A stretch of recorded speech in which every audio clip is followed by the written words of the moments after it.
La mañanera de Ángel de hoy miércoles, sin duda alguna, debe referirse a esto que ha simbrado a la clase política mexicana.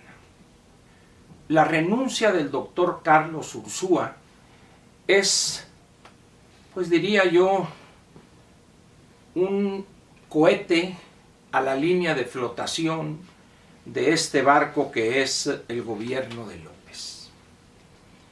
Yo no sé si recuerda usted cuando la guerra de las Malvinas, la Fuerza Aérea Argentina lanzó un cohete Exocet a un barco inglés y le hizo un hoyo de pronóstico reservado exactamente en la línea de flotación que de milagro llegó a buen puerto. La renuncia del doctor Carlos Ursúa es prácticamente una cosa muy parecida a ese cohete Exocet.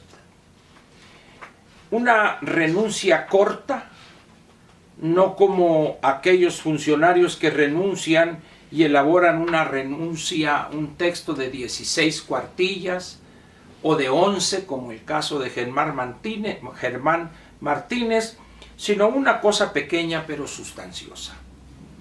Poco es lo que puedo agregar a lo que seguramente en el transcurso del día usted ha leído y escuchado en torno a esta decisión que mucho honra al doctor Carlos Ursúa y muestra que por más esfuerzos que hizo por aguantar tanta ocurrencia y desatino que están dejando, que deja él las finanzas públicas en condiciones precarias, no producto de sus decisiones y de su actuación, sino de las decisiones tomadas por López, impulsado por un grupo de irresponsables que no miden las consecuencias de las decisiones que impulsan y ayudan a tomar.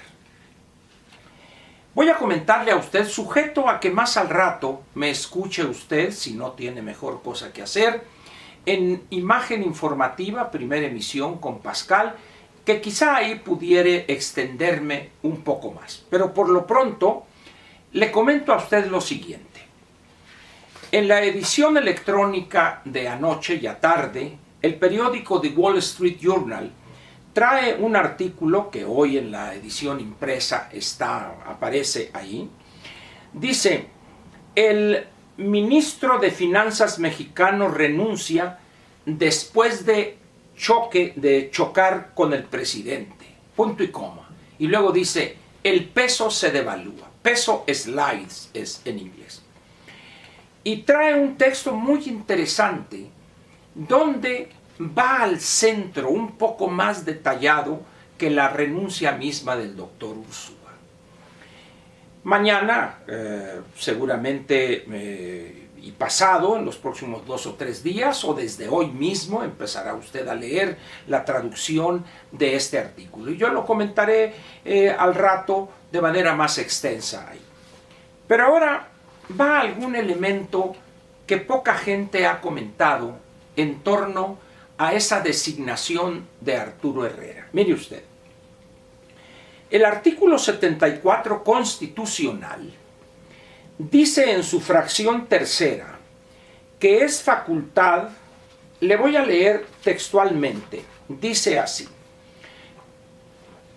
es la fracción tercera, pero voy a leer el texto de ese artículo que lo encabeza. Dice, son facultades exclusivas de la Cámara de Diputados, 2 puntos.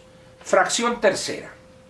Ratificar el nombramiento que el presidente de la República haga del secretario del ramo en materia de Hacienda, salvo que se opte por un gobierno de coalición, etcétera, etcétera. En ese caso se iría al artículo 76. ¿Por qué le leo esta parte? Repito, ratificar el nombramiento que el presidente de la República haga del secretario del ramo en materia de Hacienda. ¿Sabe usted por qué es importante esta fracción tercera? Porque ahorita el Congreso de la Unión está en receso. Es decir, la Cámara de Diputados no está trabajando. Lo que está funcionando es la comisión permanente. Pero la fracción tercera no dice: en caso de que el Congreso de la Unión estuviera en receso, será la comisión permanente la que ratificaría este nombramiento. No dice eso la fracción tercera. Repito lo que dice: es facultad exclusiva de la Cámara de Diputados, fracción tercera, ratificar el nombramiento que el presidente de la República haga del secretario del ramo en materia de Hacienda. ¿Quién va a ratificar ese nombramiento? La comisión permanente violaría la Constitución, pero la Cámara de Diputados regresará a trabajar el 1 de septiembre, cuando comience el segundo año de la actual legislatura. En esas condiciones dice uno: ¿que no hay alguien de la dirección jurídica? ¿Dónde está el licenciado Scherer para explicarle al presidente que lo que habría procedido era dejar a Arturo Herrera como subsecretario y encargarle el despacho hasta en tanto no estuviera operando el Congreso, es decir, la Cámara de Diputados, que estuviera trabajando normalmente a partir del 1 de septiembre? Porque además, ¿cómo convocar a un periodo extraordinario? Porque no hay dictamen. No hay iniciativa alguna para aprobar un dictamen en la comisión respectiva para que suba al pleno. Esto le demuestra a usted la forma atrabancada y precipitada de actuar de López.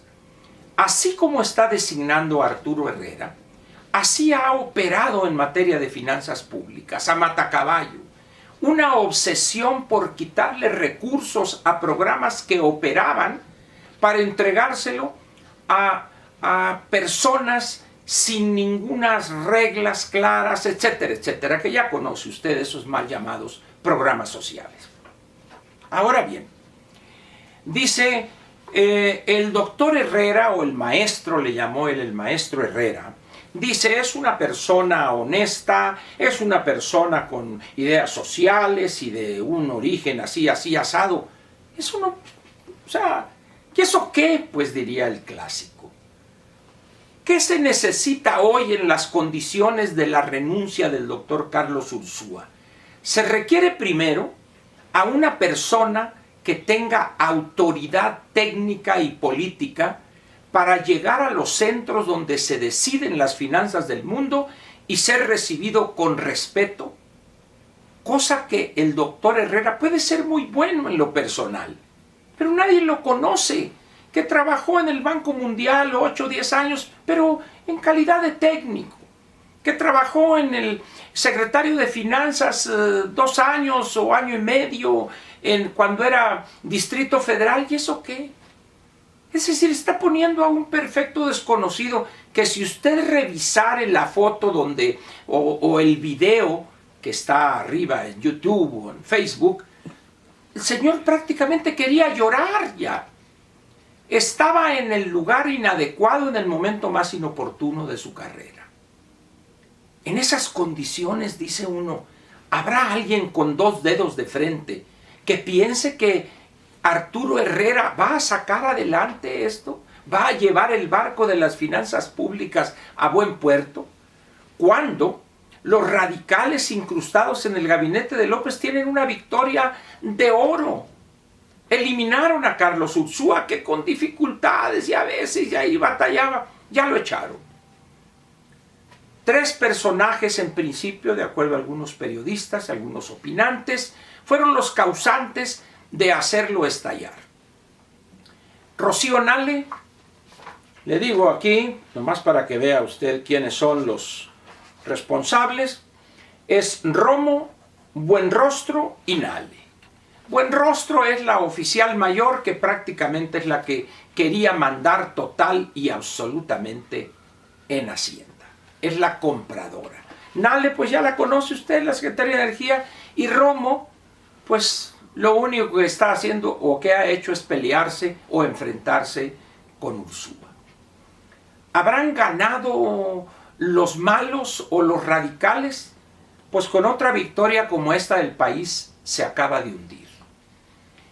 ¿Qué va a hacer López? ¿Usted piensa que va a rectificar, como le comentaba en la mañanera de Ángel de ayer martes? No va a rectificar.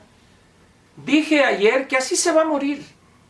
Eso acelera el paso para que lleguemos al precipicio y nos hundamos. ¿Qué hay que hacer?